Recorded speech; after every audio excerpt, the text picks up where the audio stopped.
Salut à tous, je vous retrouve pour ce point marché. Alors actuellement, en raison des tensions, c'est le pétrole qui drive le marché, c'est le driver du marché, c'est-à-dire que lorsque le pétrole monte, les marchés baissent et vice-versa. Donc le pétrole, après avoir fait une pointe quasiment à 120 $, qui correspond aux anciens plus hauts de 2022 lors du conflit en Ukraine, il s'est un petit peu détendu, il est revenu sous les 100 $.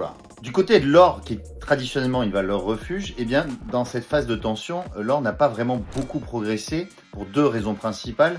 La première, c'est que le dollar s'est raffermi et l'or est coté en dollars et donc ça a freiné sa progression. La deuxième explication, c'est que on reste sur un bull run exceptionnel sur l'or.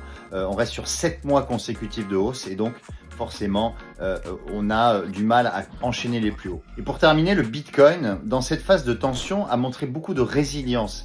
Et c'est là où c'est plutôt positif, car justement, dans les phases de baisse, le Bitcoin, en général, suivait le mouvement.